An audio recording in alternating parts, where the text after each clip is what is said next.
I'm honored today to have Dan Grech on the podcast. Dan's the founder and lead instructor of BizHack Academy, which provides digital marketing training to corporations and small businesses across South Florida. He was the news director at WLRN, Miami's NPR station, and was part of a Pulitzer Prize winning team at the Miami Herald. He co-hosted Miami's first podcast, Under the Sun. He's worked at the Washington Post, Marketplace, and PBS's nightly business report. He's also worked as the head of digital marketing at two software startups and the nation's largest Hispanic-owned energy company. He's taught at top universities, including Princeton, Columbia, and the University of Miami. Dan, it is so good to have you here. Thanks for being on the show. Thank you so much, Dr. William. It's great to be here.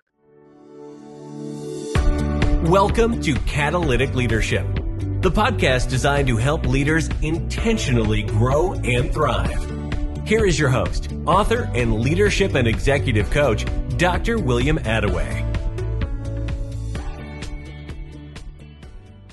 I would love to start with your story. Would you share a little bit about your story, particularly your journey and your development as a leader? So the story begins for me in junior year of high school. I was assigned to take an elective class in journalism. And one of the first stories that I wrote was based on a personal experience I'd had, which is I'd had some money of mine stolen out of my locker in gym class. But it was like a weird theft. The money, they took the 20s and they left the 5s and the 1s and the 10s. And I think the idea was that us rich kids in this suburban public school weren't going to notice the 20s missing. Well, I did not. I grew up, the poor kid on a rich block. My mom was a school teacher. My dad was a clothing salesman. And I noticed when the 20s were missing. And then I started asking around, hey, have you also had money stolen out of your locked locker in gym class? And it turned out that almost half the school had. So I published a story with a survey showing this and interviewed the head of campus security, the gym teachers, the principal. And a week after the article was published, the head of campus security was quietly let go.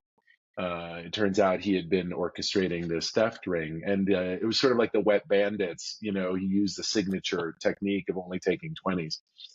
So they knew it was him. So that was my taste of journalism. And I spent 20 years in that career.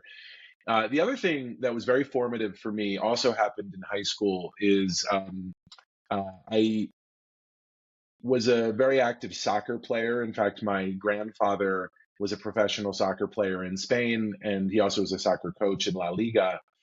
And so I have a lot of athletes on my father's side of the family, and I played soccer growing up, and we needed to raise money to go and play in Europe. And so we sold candy to do it, one blow pop at a time. And I was really, really good at selling candy. And so after we raised the money to go to Europe, I kept selling candy. I found out where the distributor for the candy was. I bought the blow chops for 5 cents and sold them for a quarter, and was taking home $100 to $200 a day in quarters and dollar bills. It was like I was a drug dealer or something. And it became a problem. Not only was it extremely distracting, but I got there were some folks on the other side of the railroad tracks in Belmont Hills who would steal my money. And it just started to feel like really risky. So my mom insisted I stop. And so that was my entrepreneurial career. So I had like my entrepreneurial career and my journalism career, and the journalism one took off. I spent 20 years, was part of a Pulitzer Prize, worked for NPR and PBS. And then, like so many journalists in 2013, lost my job and started unwittingly to find my way back to the blow pop business, basically as an entrepreneur. And so now my last 10 years has really been about building my business, BizHack Academy, and helping other businesses build theirs. BizHack is dedicated to training businesses in marketing, particularly AI-powered marketing. And we're on a mission to train 1 million businesses over the next couple decades in AI and how to use it to grow faster. So So that's sort of the story of how I came to be. It was kind of a story of two loves: the first love of journalism, and then the enduring love of entrepreneurship. And you asked about the question of leadership. It's interesting. I think I'm a very gifted leader, inspirational, articulate, not always the best manager. And I think a good manager is consistent and available. And I often am like busy, and my priorities might shift. I might either be distracted by the bright shiny object, or the seat that I'm sitting in as CEO requires me to shift focus. So I've come to learn that while I think I am a good leader, a visionary leader, an inspirational leader, an influencer, I'm not necessarily the best person to manage my team or even run the day to day. And so um, part of what I've loved about entrepreneurship is that it really forces you to ask really fundamental questions about who you are and why you do what you do in order to be able to be successful at it. Mm, that's so good. You've had quite an interesting journey. I mean, through a lot of different things. And like most successful leaders that I talk to, I dare say that at the beginning of that run, you did not know where it was going to take. No, one of the number one core value in my company is learn by doing. Mm, And another way to say that someone shared with me recently is that information comes from action. mm, So you only can figure it out if you try it. It's not always straight line, it's not always efficient, but you cannot think your way there. And as a guy who's very heady, very, you know, fast moving and intelligent, which isn't always actually an advantage, frankly, I've learned that you can theorize and you can plan, but there's no replacement for just doing the work. And it also influences all of our teaching. Like, there is nothing theoretical about anything that we teach in marketing. Like, it is almost silly to teach entrepreneurs marketing theory. mm. Let's teach you how to do this and implement this and generate leads in real time. And it's very satisfying too, because in a lot of our courses we're actually teaching people how to advertise on Meta, and they're generating leads and sales in real time, such that like the average participant is making $13 in revenue for every dollar they spend while in the course. Wow. And as a teacher, as an educator, I joke my son's in kindergarten, and his teacher is going to see the fruit of her labor in 20 years when she sees the boy, the man he grows up to be. I get to see it in real time, like it is with marketing and sales. Like, you're seeing lives changing almost week to week. So it's addictive, man. I mean, I don't. Once I figured this out, I started teaching at a local community college, business owners how to market, in part to learn marketing myself. But once Mm. I started to see the transformative effect we were having, I couldn't imagine doing anything else. And so, I'm 47 years old. I have about 15 years left in the core of my career. And yeah, I'm just on fire. I'm going to train 1 million people. I know I am. And I can't do it by myself. Like, by definition, one person can't do that. And so by defining that, like, BHAG, that big, hairy, audacious goal, and making it something that's a little scary, you bring people with you.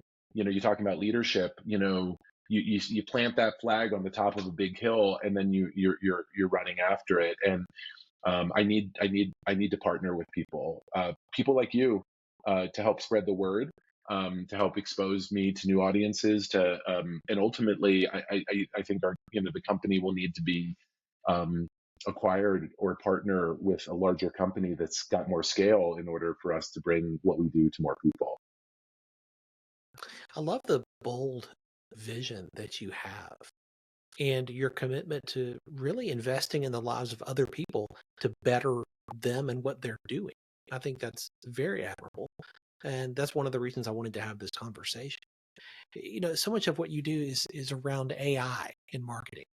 And this is a topic that's very hot right now. Everybody's talking about it. But I'm from the conversations that I get to have, there's also a decent amount of fear about it. And I'm sure you encounter that when you talk with business owners who, hey, yeah, but, what is this eventually going to mean? Is this going to end up taking jobs? Is this going to end up replacing people?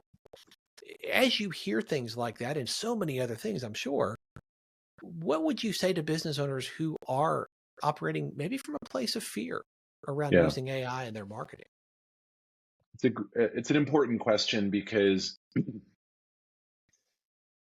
so there's a real risk to society of general artificial intelligence run amok, and a lot of popular fiction and movies about, basically the robots taking over, the robots pressing the nuclear button.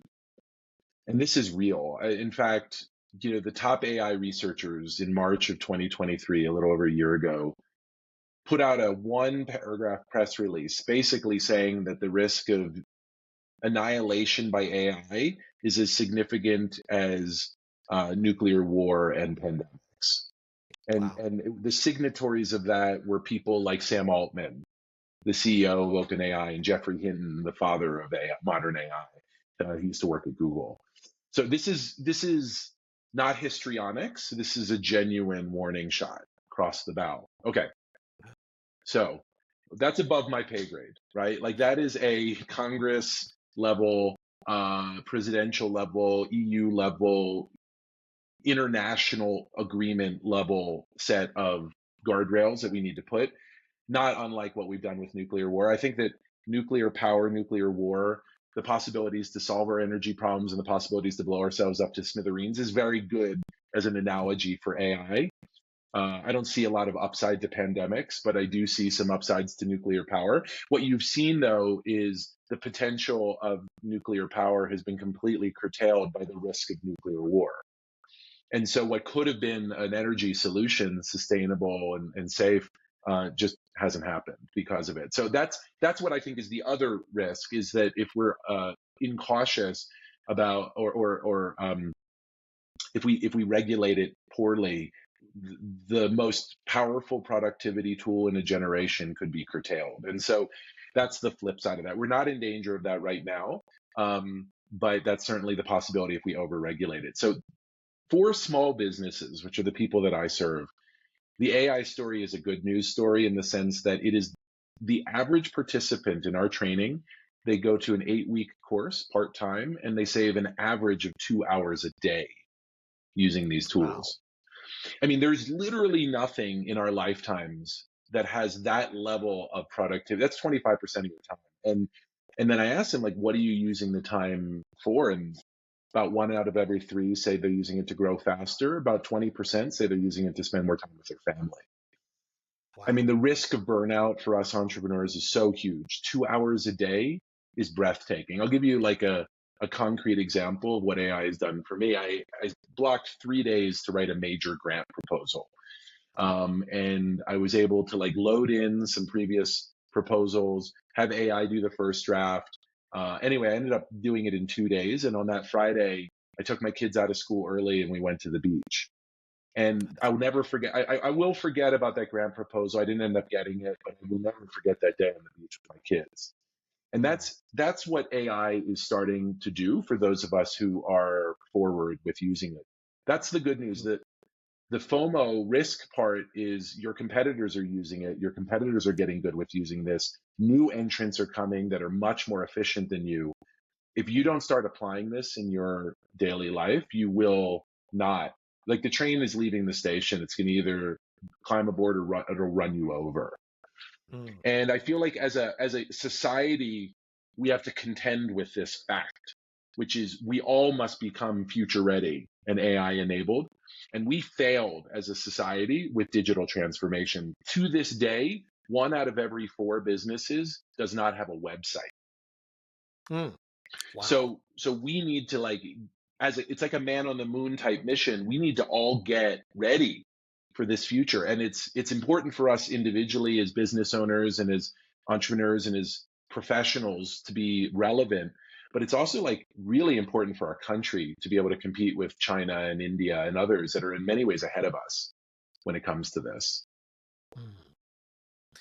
One of the things I love about you, Dan, is that you are so generous with what you're learning, not just through the BizHack Academy, but through your writing. You're a thought leader in a lot of different spaces, but recently you've had your contribution come out in a book. I'd love for you to share a little bit about that and why you chose to contribute to that particular book. Yeah. So, the book is called, it's part of the Four Leaders series, and it's called Strategic Growth for Leaders. And it's an anthology of 10 success strategies from 10 different entrepreneurs. It's a wonderful read, and it has a lot of different ideas and perspectives on what strategic growth looks like. And I decided to I'm a little bit of a contrarian, but I decided to take a little bit of a contrarian perspective on it, which I'll share in 1 second. One thing I did want to just say about why writing and sharing is so important to me is, first of all, like once a journalist, always a journalist. I'm kind of built at this point to to to learn on your behalf and then present it to you in a way that's digestible and understandable. And it's just something I do really well and something I love to do. But it's also like directly aligned with my mission to train 1 million business owners. I count you, if you read my book, as one of the business owners I've trained. And so if I can be lucky enough to have a bestseller, sell 100,000 copies of a book, I'm a tenth of the way there. And then suddenly that million sounds a little less crazy. Because, whenever you're a visionary and you set out a big, hairy, audacious goal, you're fighting with yourself about whether this is insane. Right. And so like, we know that nothing, your reach should always exceed your grasp, or else what's a heaven for? You always have to reach a little further than what you think you can achieve. But if it's not achievable, then it's just fantasy. So anyway, that's why I write and that's why I share, because I can't reach as many people. It's like each one of these books is going to reach people that I personally might not be able to personally meet and talk to. There's only so many hours in a day. So, okay, so what do I write about? I write about the concept of enough. I'm a dual citizen of Spain, and I'm very lucky to have some cousins in Spain that I'm very close to, who kind of one of whom is an entrepreneur as well. And I went to her. She runs like one of the most successful rhythmic gymnastic studios for young girls in Spain, and wildly successful. Her parents started it. It's called Gimnasio Grech, Grech Gymnasium. The Grech name, my grandfather, Satur Grech, was a very famous soccer coach. So the Grech name in Mallorca and across Spain is well known in sports circles. So, for this gymnastics studio, they started it and they have a huge wait list. Like there's no way to get in. And I went to my cousin who took over the business and runs it with her husband. And I said, why don't you open another location? Why don't you expand? They're in the basement of a building, low ceilings. I'm like, why don't you expand into a larger space? And she looks at me like confused and she says, Dani, tenemos lo suficiente, which means, Dan, we have enough. We have enough. Wow. And it was like she could have taken a 2x4 and hit me across the head. Like I thought to myself, has an American ever said that to me? I've had enough. And I literally can't think of a single one. And then I'm part of a group called Entrepreneurs Organization, and it's based on a book by Vern Harnish. He was the founder of it. And the book that Vern wrote is called Scaling Up. And the purpose of EO is to help each other scale up. And I asked, for the first time, I said, to what end? What are we climbing exactly? And what happens when we get to the top of it? Are we going to be fulfilled or be empty? Filled with regret or fulfilled? And I can't tell you how many people I've met from EO who are founders who sold their business and are just lost. just lost. And I feel like if you don't get started working on this before you sell your business, if you make your life about your business and then you sell it and then you achieve the summit, and you break all the odds and you achieve the summit, and you're just like not prepared for what happens when you climb down. Or look, 96% of businesses don't break the $1 million mark, and more than half fail within 5 years. Like, the odds are terribly against us succeeding. So if you don't have a plan for failure and still having the journey be worth it, then you're also wasting your time. Like, all these questions started to swirl. So the chapter is really like asking those hard questions, like, what is enough? What is the purpose that we're trying to do here? Why are we sacrificing so much? And how do we find meaning and purpose in the work? It's just a different way to think about strategic growth. That's so good. A lot of the people listening to this show are entrepreneurs, they're founders, or they're business leaders in high capacity organizations. From the perspective that you have, you work with a lot of different companies, a lot of different businesses through your academy, through the teaching that you do. You have a pretty interesting view across the landscape. If people are looking to make a big impact, if they're looking to make a big difference, while not losing sight of that enough principle, is there advice that you would give to them based on your own experiences and what you see? Yeah. I think there's two things I would say. One is kind of conceptual, and then one's much more personal.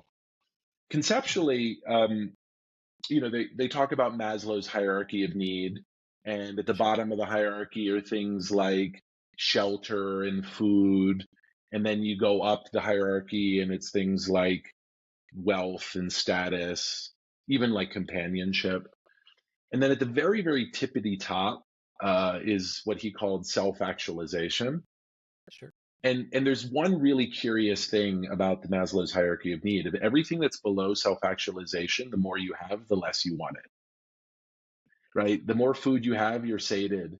The more money you have, it like incrementally doesn't make a big difference in your happiness. You only need so much shelter, right? How many roofs do you need to be? But self-actualization, the more you have, the more you want it. And like, that's why it's 1 million and not 10,000. Like, the more people I help, the more people I want to help. And it's a little bit of an affliction, right? Like, then you ask, well, how much is enough? And why does it have to be 1 million? And what ego are you serving to do it? And those are all legit questions. Like, I think a lot about, like, why does it have to be 1 million? And if it's 500,000, will it be satisfied? And why not just 10, but really deep, consult and change the lives foundationally of 10 people? Isn't that good enough? And wrestling with those questions. But what I've come to realize is I'm a very gifted communicator, and I have a background in mass media.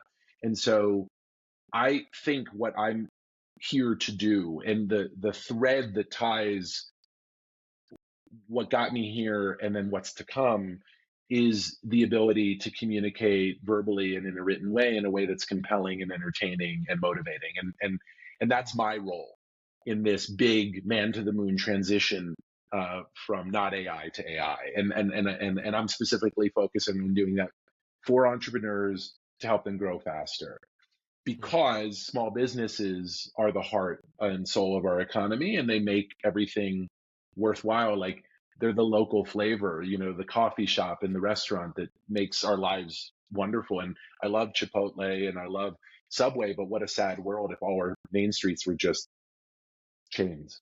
And these small businesses that are so foundational to our economy, they represent half of our economic activity and about 80% of our employment, are way less efficient and profitable than the big companies.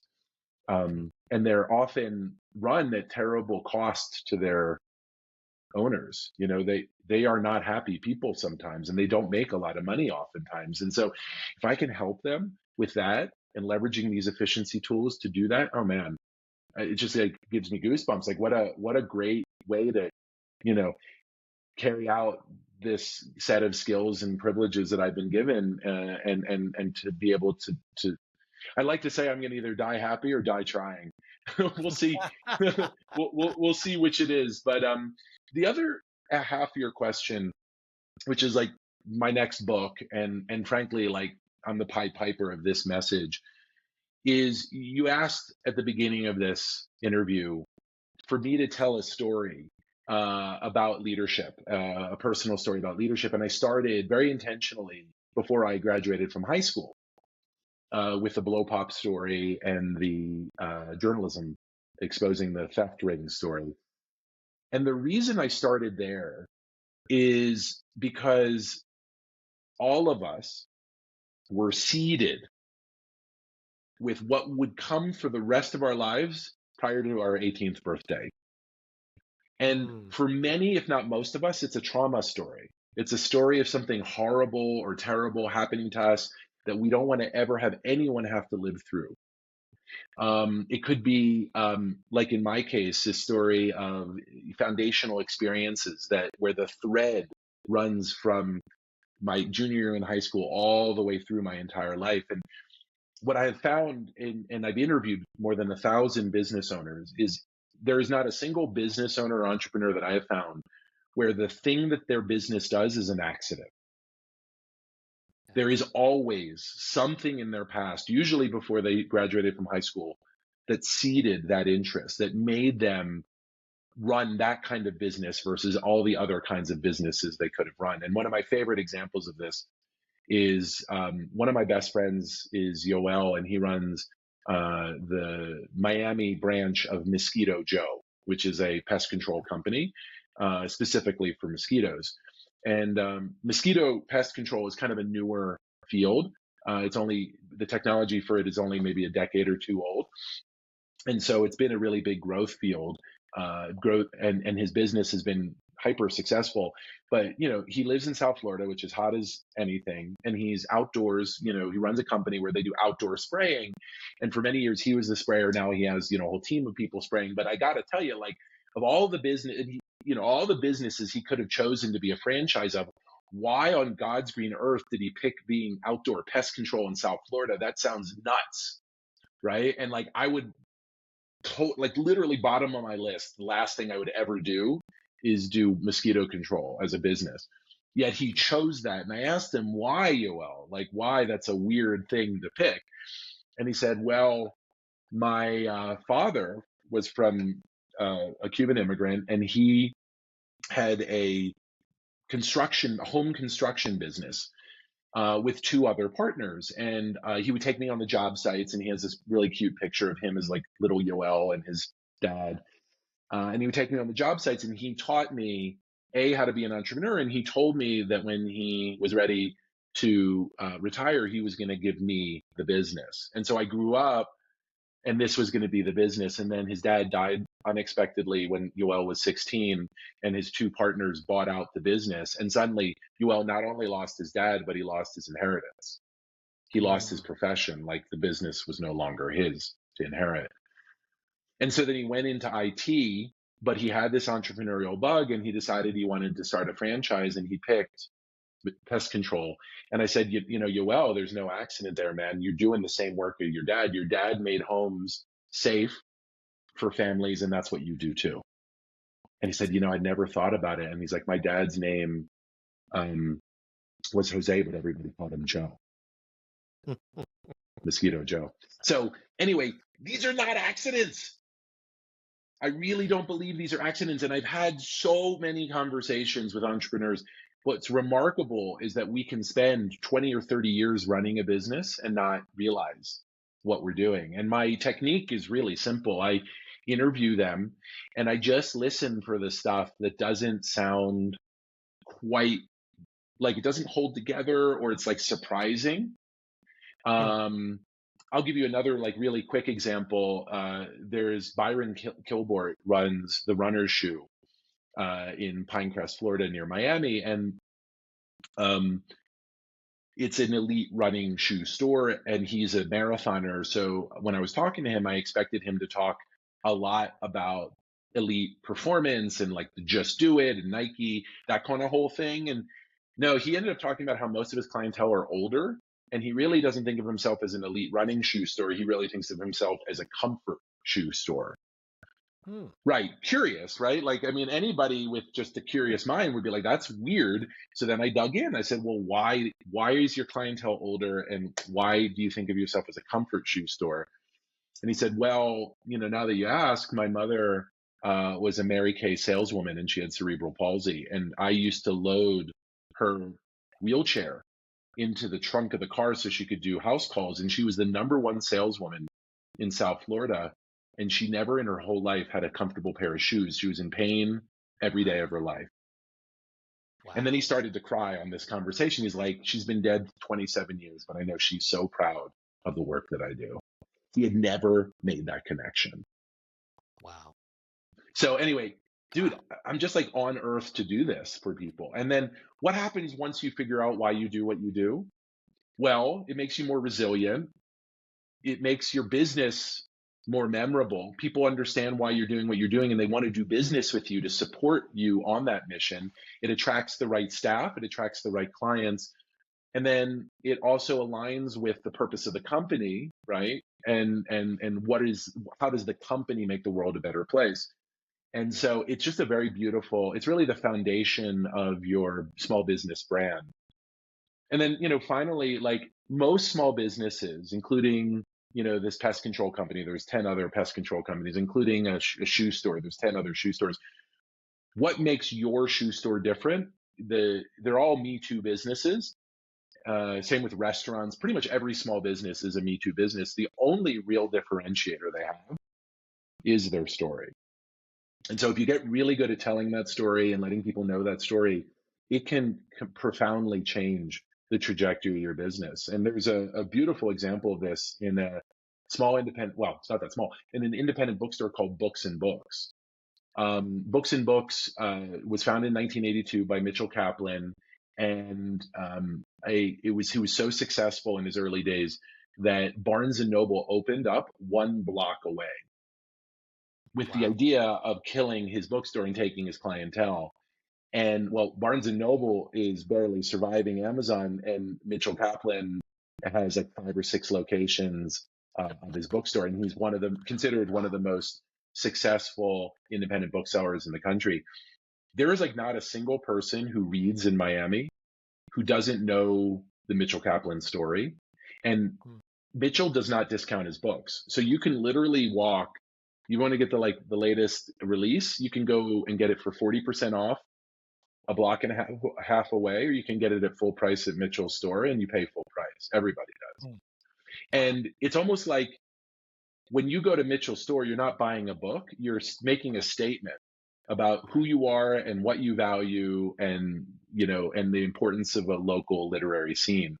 And they host 600 book readings a year, and it's just an extraordinary business enterprise, and it all is at the foundation of Mitchell's story. It is so fascinating. And I like the word you use, extraordinary. It truly is. I was not familiar with that, but I'm blown away. There's 2 questions that I ask everybody as we move toward a close. You have to lead at a different level today than you did 5 years ago. And if you continue, as I expect you will, on your trajectory to impact 1 million people with the message that you have, what are you doing to level up your leadership skills and stay on top of your game so that you can be the leader that your team is going to need you to be 5 years from now? Yeah. The most important question any leader, any CEO can ask is, what am I doing to level up so I can show up as the best version of myself for my team? Yes. I'm going to give you a couple of answers. They all circle around the following, which is, you need to make it your job to understand yourself, know thyself. Yeah. And then you need to recognize that your worst qualities are going to manifest in your business, what Jung would call your shadow or your id. Yeah. Yeah. And then you need to protect the business against your worst parts. You also need to understand what you're uniquely gifted at doing and hire for the rest. And put yourself in that quadrant of uniquely qualified as much as possible. That will not only allow you to live in your most energetic place, but it will give an opportunity for people who are better at things, that even the things that you're good at, to run and lead the company. And so on that journey of self-discovery and self-understanding, there are a couple really important touch points for me. One of the most important is I found my people of purpose-driven business owners. It's called the Small Giants Community. And they have a leadership academy, a 1-year-long program that I went through. I also have been mentored by the amazing Paul Spiegelman, one of the co-founders of the community. So that's one big recommendation. They have an annual conference. Great place to start is to go to their conference, and just the most important conversations I've ever had. For more operational knowledge, Entrepreneurs Organization, which I had mentioned earlier, does a beautiful job, and they have chapters around the world. Pretty much every major city has one. It's a great way to both learn a lot about how to run a business well, and also meet fellow entrepreneurs on the journey with you. And then there's a wonderful book or series of books written by Gino Wickman. Yes.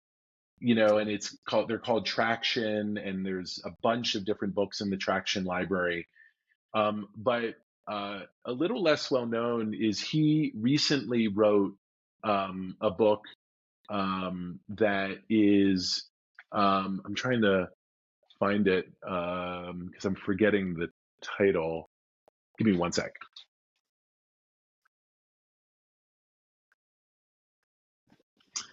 Anyway, he recently wrote a book that is about this conundrum of entrepreneurs who reach the summit of a mountain and feel empty.